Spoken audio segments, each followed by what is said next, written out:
We're at the Museum of Flight, which is a pretty fun place to go on its own, but today it's going to be a little more fun because it's Seafair week, the start of Fleet Week, and the Navy Blue Angels are here. Today is the day of the annual Seafair press conference, so we're going to hear from members of the United States Navy as well as the H-1 Hydro drivers and the chairman of their league, as well as, of course, Seafair officials.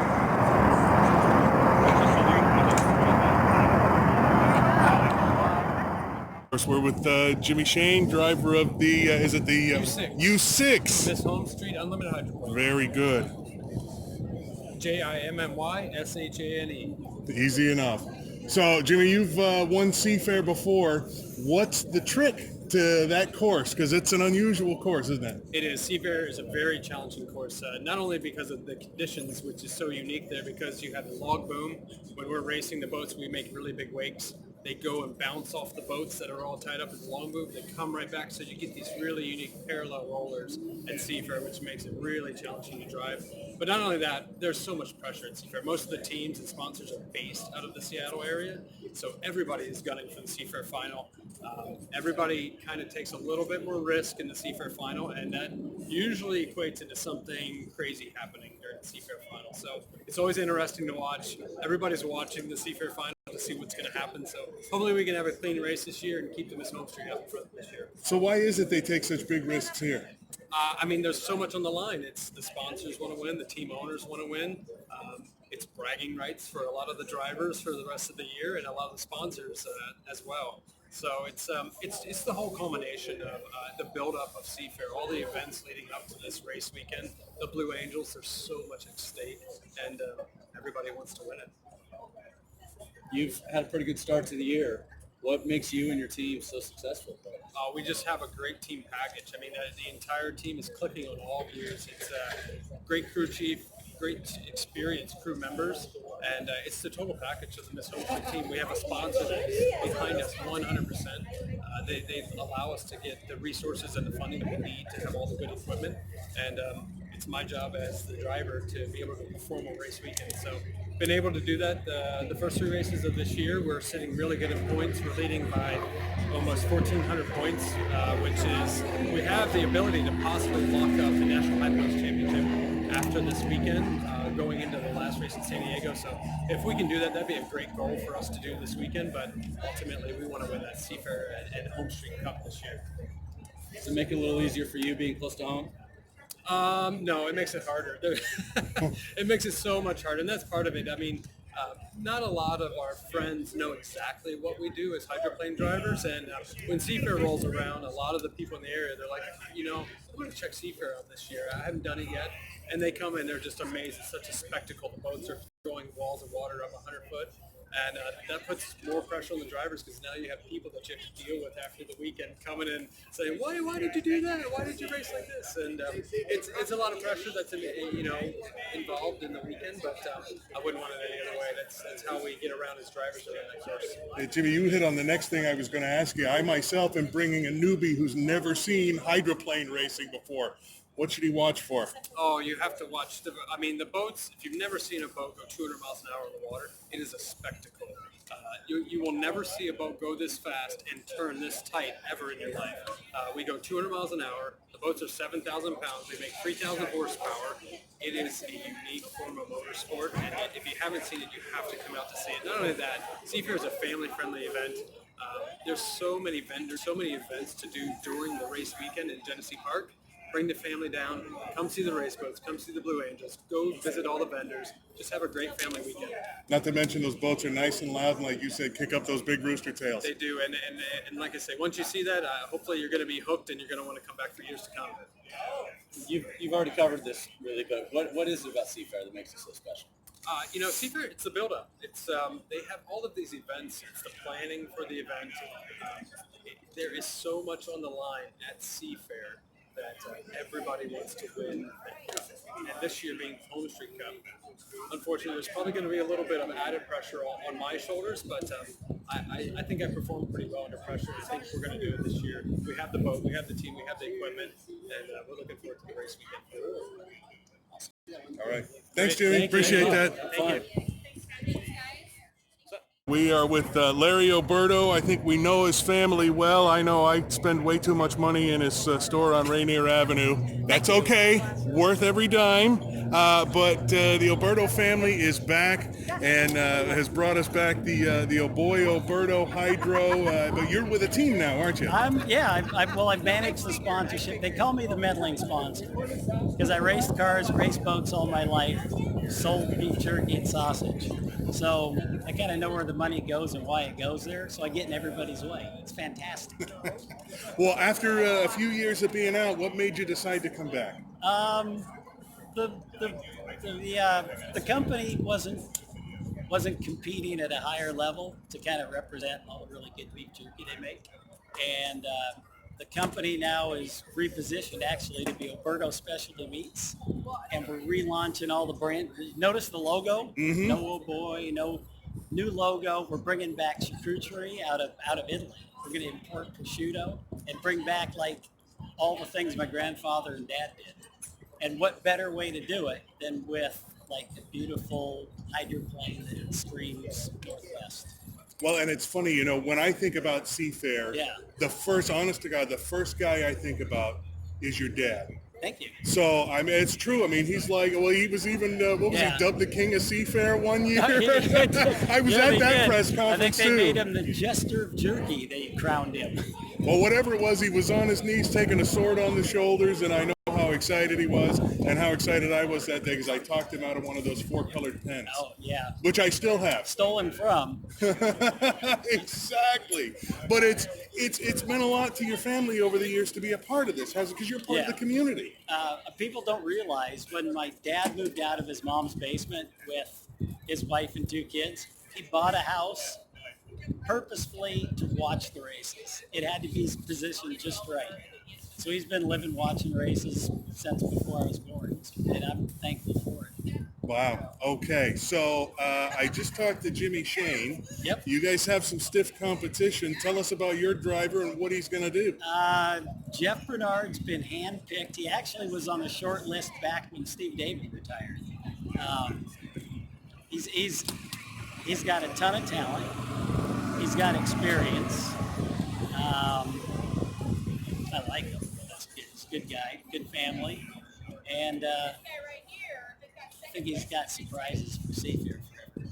So the main thing has been at Tri-Cities was to get him comfortable on the boat with the team, and then we go at it hard this weekend. So in other words, he's got a real shot to give Jimmy a run for his money. The blue boat is in a class of its own. I'll be real. It's the evolution of the boat Alberto and Madison built that Jeff's driving. So it's a generation forward. That said, I know we can race competitively and muddy the water up, push people into mistakes, and capitalize on them. And then really, like in anything else, he who makes the least mistakes wins at the end of the day. Well, and that's not an easy course, as you know. You've been out there for years watching it happen. Yeah, no matter how smooth it is, when you get 6 boats out there, it turns into an ocean. You know, parts fall off the boat. Officials decide on penalties. It becomes a bit of a crapshoot. If you don't push the limits, you don't know where they are. So hopefully ours will be a checkered flag. So we talked about your dad and his role in Seafair and what it's meant to the family. You've been around it for a long time too. What do you think it means to the community, not only to have this great festival every year, but for local families like yours that have been, prominent local families, to all come together like we do every year? Seafair is like one of the premier and best family events I know of all summer long. Once you get down there, there's something for everybody. Fast race boats, the coolest air show. I mean, these machines you see behind us, I mean, I've been watching them for 40 years since a little kid, even though I'm in my 50s. And I never get tired of them. They're just amazing what they do. So I think not only that, there's good food and music. So it means a lot to me. And so I'm just sharing the experience. There's so many new people. they have no idea what this is. And so let's hopefully we get some new people and have some fun with us. I know my daughter and I had our first deep fried PB&J out at Seafair just because we heard it was happening and we thought we had to give it a try. She's a vegetarian though, so she's laid off the jerky, but I'll slip some in her. Slip some in her Cheerios someday. Don't do that. I live downtown. It can be a touchy subject. Can be indeed. And even in my house when I, cook something up. Yeah. Indeed. All right. Larry Alberto, appreciate that. Thank you. Just for a moment, I'd like to give you a really high-level view of what's happening at Seafair this week. Our Boeing Air Show will be happening this weekend on Friday, Saturday, and Sunday. Boeing is one of our Seafair's longest sponsors, been around since 1950, and I'd like to thank Boeing for being a sponsor since the very beginning.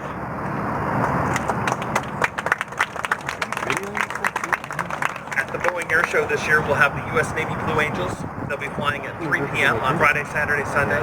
In addition, we'll have the U.S. Army Golden Knights. It's the Army's elite parachute team. We'll be skydiving from over 12,000 feet over Lake Washington down to Genesee Park. In addition, we'll also have a number of air show performers such as Brad Worson's Power Addiction Air Shows. They're presented by Safeway Albertsons this year, and they will be offering a winter ride promotion that you'll be able to hear on the radio. Fleet Week.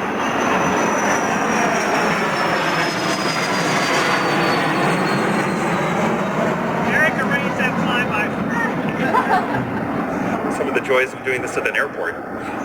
Fleet Week will be starting today, and Admiral Gray will tell us more about that.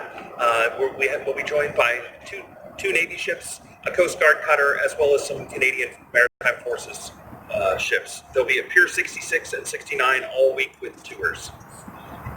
The Home Street Bank Cup, it will be happening this weekend with the H1 Unlimited boats. Home Street Bank is our newest title sponsor of this event, and we'd like to thank Home Street Bank for being able to keep this tradition alive. We'll be having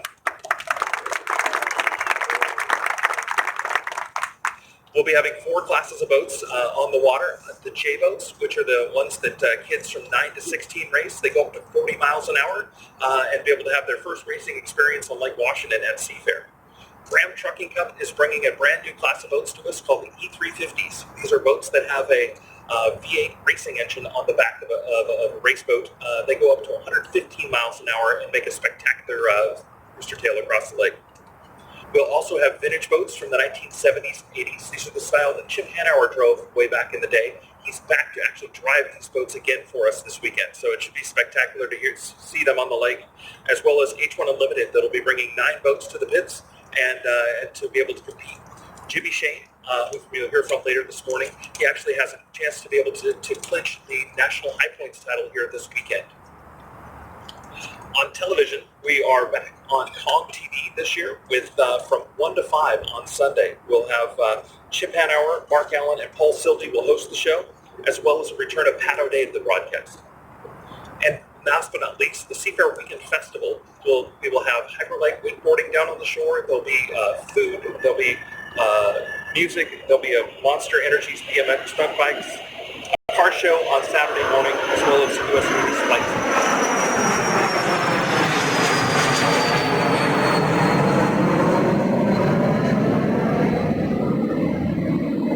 Now that the plane is gone, I'd like to be able to introduce Fontel from Boeing to come up and speak about Boeing at the Air Show. Thanks, Eric. Good morning, everyone. My name is Fontel Shami. I'm the Business Operations Leader for Manufacturing, Safety, and Quality in Boeing Commercial Airplanes. Truly honored to be part of the Executive Board for Seafair and pleased to be here with all of you today, so thank you so much. As many of you know, we do have tens of thousands of employees that live and work here in Washington State, and we are truly committed to giving back to the communities where our people work and live. Having this partnership and relationship with Seafair, who's been an iconic Seattle institution, is a great example of how we do that. So as Seafair celebrates their 70th birthday this year in the summer, we're truly proud to say we've been a partner with them from the start. Our partnership does cover a lot of ground, so we are the title sponsor of the Boeing Seafair Air Show, which features many Boeing-made airplanes as an example. We have our Blue Angels, who will be out here all 3 days of the festival flying, and they will be on our Boeing-made FAA-18 Hornets. So truly exciting and a highlight moment for all of us there. We also will have our Washington 777 Eco Demonstrator airplane fly over Lake Washington on Sunday.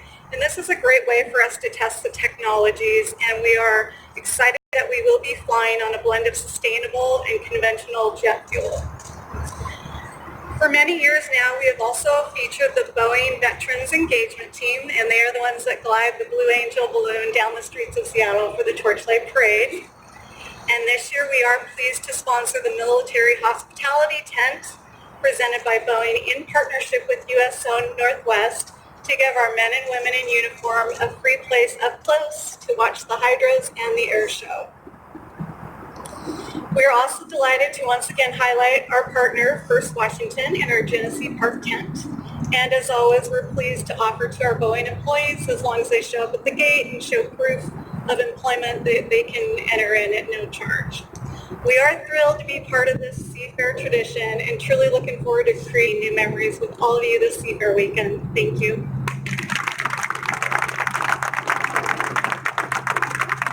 Thank you, Fontel. Let me next introduce Admiral Scott Gray, who will speak to us about the Seafair Navy Fleet Week.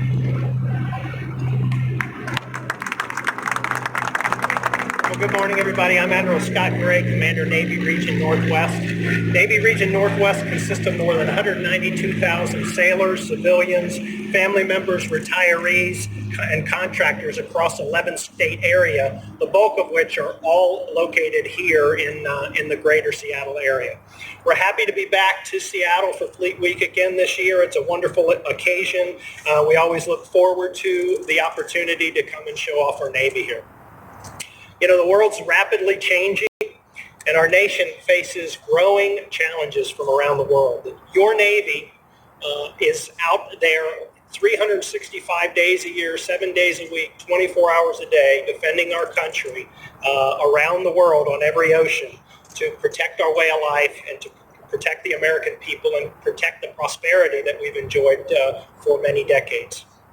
This week, some of our sailors will be taking a little time out of their primary mission to come to Seattle and enjoy some time for Fleet Week. It's a great opportunity for the community to see what the Navy has to offer, to meet some of our active duty men and women, and to get a chance to tour an active duty Navy vessel. I want to encourage everybody to come out, come down to the waterfront and see our ships and get to know the men and women of your seagoing services. Now, Eric, thanks for the introduction, and I just want to give some props to everybody who has a hand in pulling Seafair off. It takes a lot of coordination, a lot of planning, a lot of effort, and a lot of dedication. So thank you to the Seattle Seafair organization, the City of Seattle, the Port of Seattle, and all of our community partners who play an intimate role in making this thing what it is and the success that it always is. Two Navy ships will be participating in this year's Fleet Week. Those ships are the guided missile cruiser USS Mobile Bay and the guided missile destroyer USS Spurwinks. The ships will be open for tours on Pier 66 daily, although the times will vary, so pay attention. Tuesday, tour times are 9 a.m. to 1 p.m. Wednesday, tour times 9 a.m. to 8 p.m., so we'll go well into the evening. On Thursday, 9 a.m. to 3:30 p.m., and then on Friday, 9 a.m. to 11 a.m. Please visit the Navy Region Northwest Facebook page for times and all the details. And I'd also like to make a few points about the tours. Waiting times at the entry points are going to close 1 hour prior to the end of those tour times. So that'll make sure we give everybody a chance who's standing in line to get them through and conduct a tour of the ship. We're very excited to show off our ships, and we want it to be a safe and secure environment. A couple of things. Everybody who wants to go on board will need to bring a government-issued ID, and we ask everyone to wear flat, closed-toed shoes just for your own safety. Visitors will pass through airport-style security screening and are subject to search, so if you will bring as few items as possible, it will speed up the process to make sure we can give everybody who would like to tour a ship a chance to do so. Also, don't bring any of the following items: no weapons of any type, no defensive chemicals or sprays, no fireworks or flammable liquids or anything that could explode, no drugs or drug paraphernalia by federal standards, any backpacks or large bags, please don't bring those, no strollers or drones.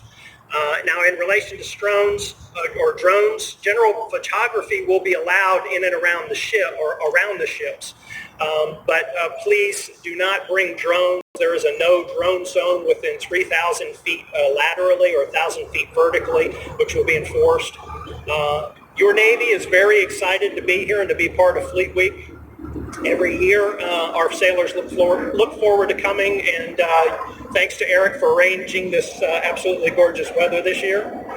You get credit for that as the president, right? So, we could not accomplish our mission as the United States Navy without the tremendous support of our communities. We have absolutely critical tasks that we have to accomplish both here at home to ensure that when we go forward into harm's way, we're ready and our folks have the best chance to be victorious and to come back to their loved ones. So I want to thank the patriotic and very supportive people of the state of Washington for all they do on a daily basis to support our men and women in uniform. On behalf of all those men and women in uniform, I hope to see you all out at Fleet Week throughout the week and help us celebrate this great occasion of Seattle Fleet Week and our wonderful men and women in uniform. Thank you.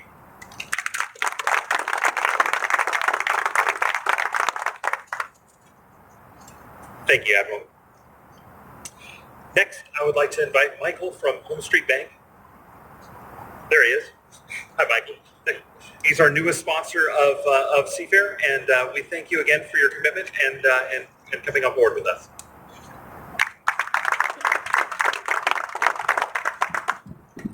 Thank you, Eric. We're very excited to be the presenting sponsor of the Seafair Cup this year.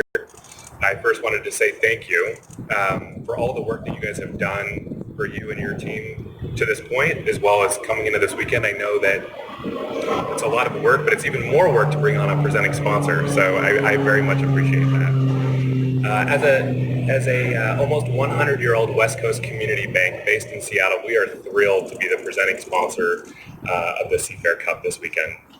This partnership, we feel, is a very natural fit for us. Seafair and Home Street both have a commitment to bringing Pacific Northwest communities together. We, Home Street, have a heritage of giving back to the community through contributions as well as volunteer service for a community group, so it's a natural fit.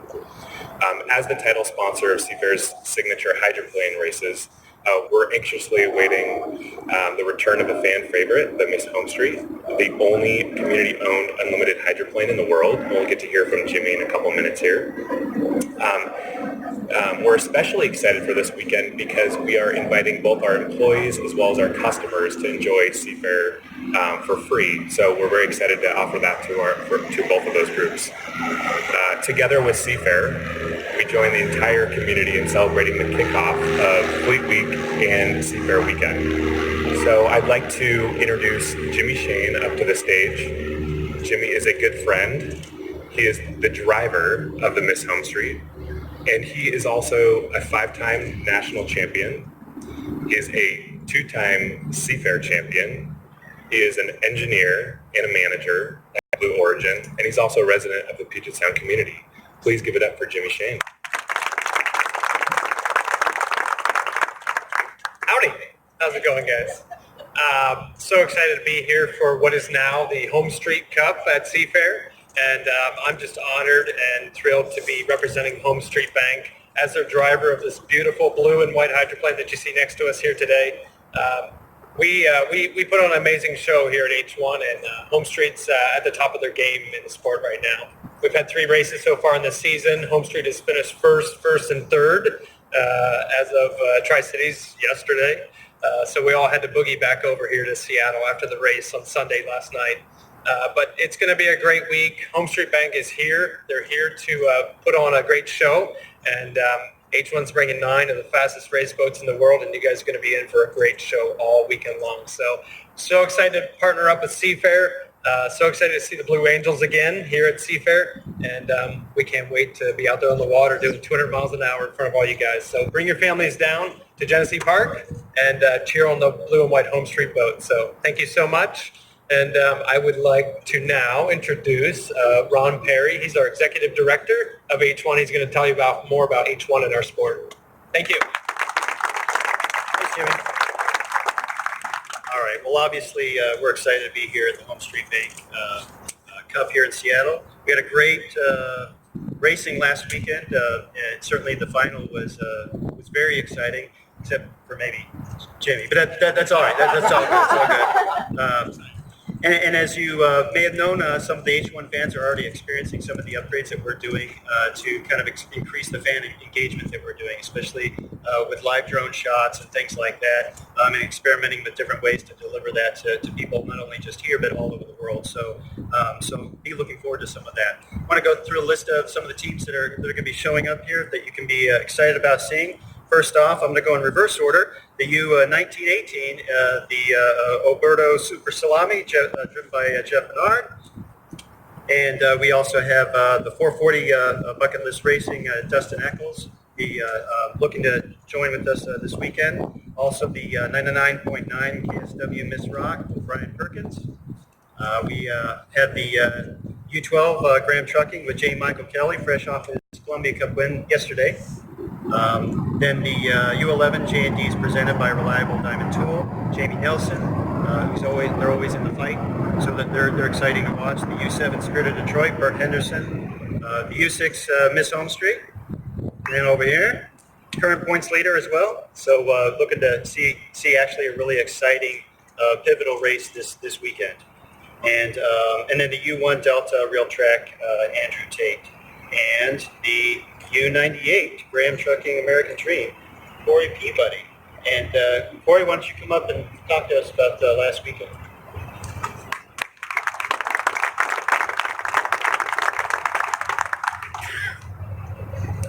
Thanks, Ron. I'd like to say thanks to you and your wife. You guys have done an amazing thing with H1 this year. I mean, all of us who are involved in it really seen what it was and what it is now, and it really stands out. People are excited about H1. We're excited about H1. I'm proud to be a part of it. Thank you, Home Street, for stepping up, taking part of this, and then bringing this boat down, being a title sponsor for this. Boeing, we can't do what we want to do without all those people, including my sponsor, Graham Trucking. We bring 2 boats. That's a lot of time. That's a lot of money. That's a lot of effort. And it really showed this weekend with Mike Kelly driving the wheels off that boat in that final. I was way in the back, but I was watching directly across the water and screaming and hooting and hollering in my radio that he was doing what he was doing. It was impressive. Jeff drove a heck of a race. Jimmy drove a heck of a race. All those other drivers drove crazy. That water is extremely violent. I don't know if anybody knows what we go through in those cockpits. I mean, that Nate Brown there does. We get beat up pretty hard, and we love it. So we appreciate what you guys do for us so we can go out and do what we do. Thank you, Graham Trucking. This is his 22nd year as an unlimited sponsor. That's a long time. That's up there with the Albertos, that's a great family. Rob Graham has a great family. Thank you, everyone. Thank you for the servicemen and women here and afar. And we look good. We look forward to a great Seafair. So thank you. I'd like to introduce the driver of the 1918, Jeff Bernard.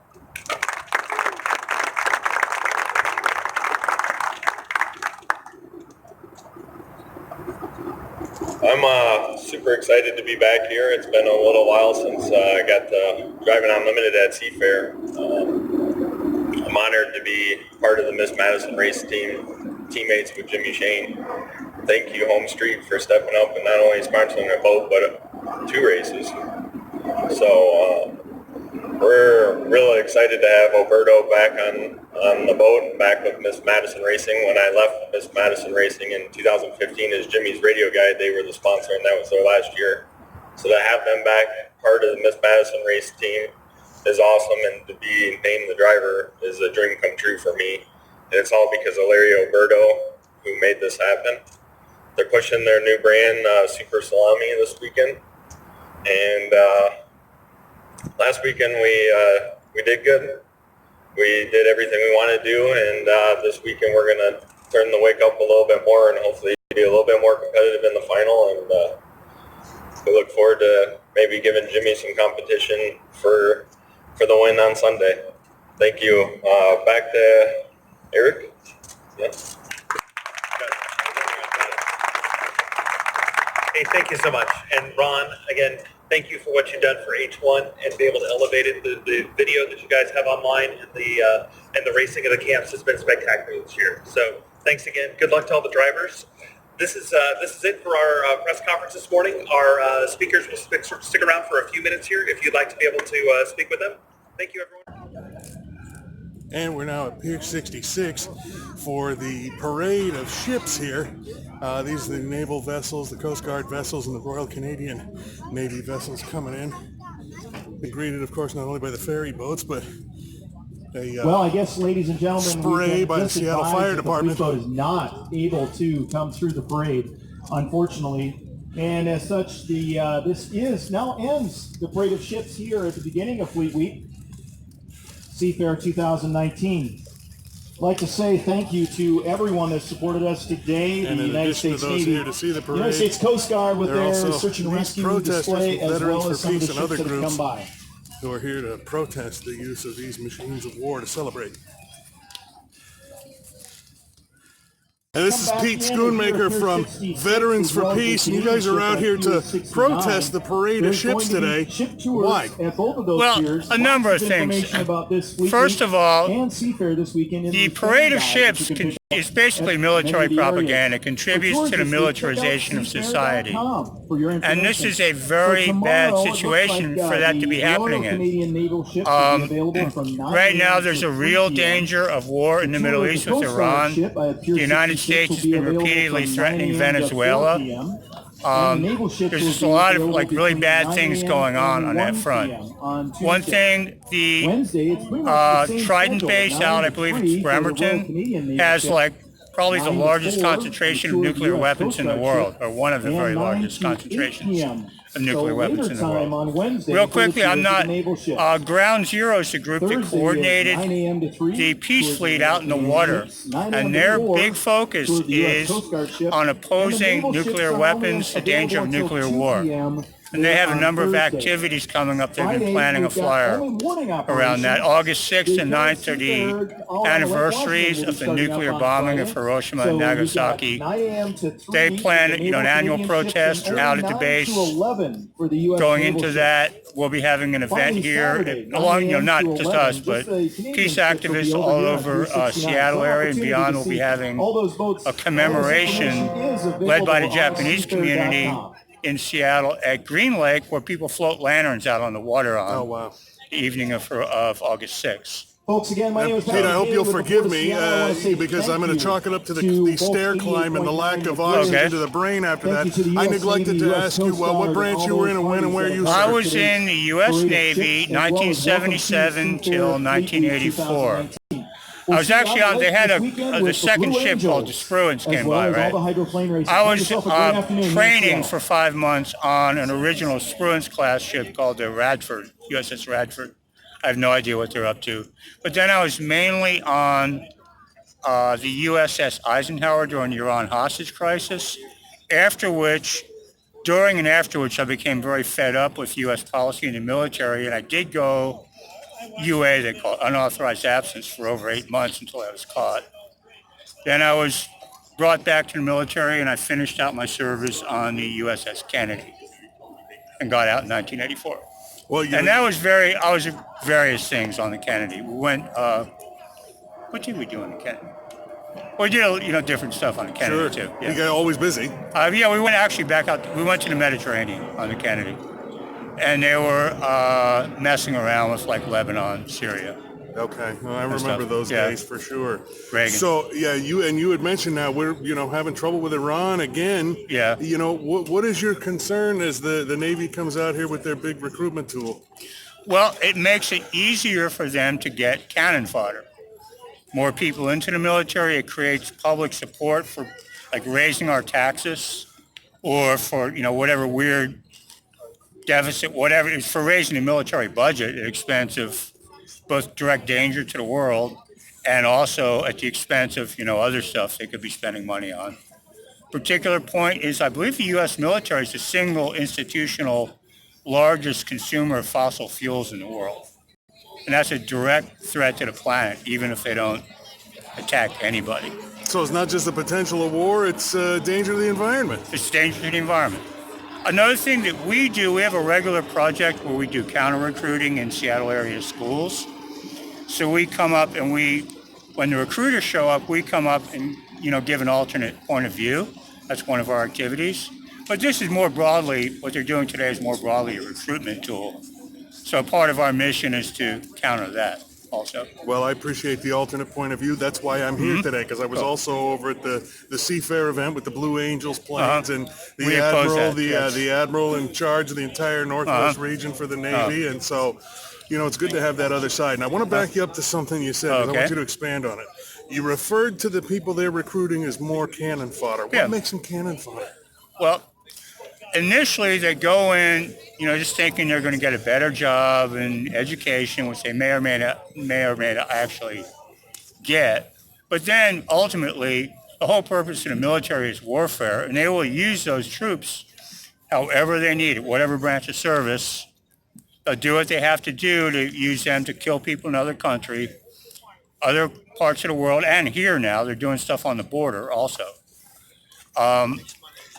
They'll do that, and there's a tremendous moral injury to those troops, the people who really have a conscience and stuff. And then if they get killed, wounded, injured, whatever, then they're basically thrown away. All right. Pete, I appreciate that. It's Pete Schoonmaker, former Navy man, now with Veterans for Peace. Thanks, Pete. Thank you.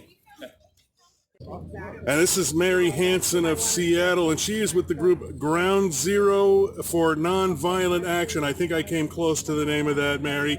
And you're out here, of course, you're carrying these signs. After all these years, we're still carrying nuclear weapons. A couple of these ships that are out here are gonna have them with them here as they come in for Fleet Week. What makes you want to come out here and send this message? I think it's really important for people to realize that the nuclear weapons of the United States break down into three different kinds. A third of our nuclear weapons are actually 20 miles from here. And those are the ones that are based on submarines at the Bangor base in Kitsap County. So I feel a personal responsibility as that these nuclear weapons happen to be in my backyard. And I think that I can't be a NIMBY. I have to say, what can I do to reduce the likelihood that there's going to be a nuclear war? And I'll be honest with you, it's an extremely tough question. But just last week, I met with people who are constituents of Adam Smith, who heads the House Armed Services Committee, and he's aware of how dangerous nuclear weapons are and is trying to minimize the chance that they will be used. So I applaud that. But what I'm really worried about is that we're not moving fast enough to demilitarize our foreign policy and to recognize that the carbon footprint of the military, of the U.S. military, is enormous, and that we need all those resources. As I say on this side, we need all these resources that are going into the carbon footprint of militarism and the rebuild of the whole nuclear weapons system. We need all of that to make a hairpin turn into a different future that's based on a different energy source that's virtually free, and that's the sun. And that's why I have this person, this child is an image of hope for the future. If we can just realize that we've got a cheap source of energy, it's called the sun, and we have to move as fast as possible to get away from fossil fuels and fighting over the sources of fossil fuels. Most of what the U.S. military is involved in is based on old thinking about energy, and that's that we've got to dominate so that we can have the fossil fuels, so forth and so on. So I really personally feel until I can be certain that everyone is realizing that need to do what they can to make that transformation of our away from the fossil fuel-based energy and toward a practically peaceful future based on solar, wind, and other renewables and planting trees like crazy. That's what I'm involved in, doing what I can to make that future real. And a lot less to fight over if we don't have to fight over the oil. And not to diminish the environmental concerns, but I want to take you back to the nukes for a minute, because I keep thinking as a man growing up in the 80s, I thought we were headed toward reducing and eventually eliminating nukes, but you can't help but feel that there's a part of us that might need to keep some handy because we're concerned about, whether or not we need them as a deterrent. We got Iran trying to to build up its nuclear program, the possibility of North Korea. I mean, when you think about these threats, how would we defend against them? The point I would make is that continuing to think that more violence is going to solve the problem is going in the wrong direction. I was happy that North Korea did begin to cut back on its rhetoric, and I'm actually happy that President Trump is relatively reluctant to heat up the relationship between the U.S. and North Korea. So those are particulars, but the general is that if there is an accident, deterrence is just a word, to be honest with you. Deterrence only means an intention to not have a nuclear accident or a nuclear war, but deterrence can fail. And that's why one of the most important things we do at Ground Zero is to say to the people who work on the submarines, if you're given an order to launch your nuclear weapons, don't do it. The reason you shouldn't do it is that you will only get that order if deterrence has failed. You will save billions of lives. The possibility of life on Earth, you might save that by not launching your nuclear weapons if you're ordered to do that. The fact that it would be illegal to launch nuclear weapons won't matter much to the human beings who would be burnt to a crisp in a nuclear war. So part of what we do at Ground Zero is to raise that most uncomfortable reality to the people who are working on the base and manning the subs. But I feel we absolutely need to return to the process that, bless his heart, Ronald Reagan and Mikhail Gorbachev were moving beautifully in the late 80s toward. The peace dividend, all of that.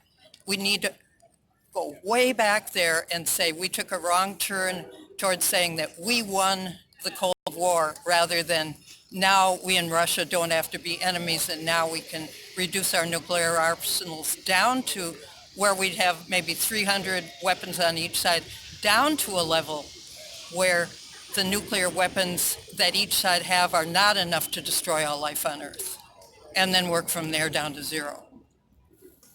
All right, very good. Mary Hansen, thanks so much for taking a minute. Really appreciate that. Well, thank you for interviewing me.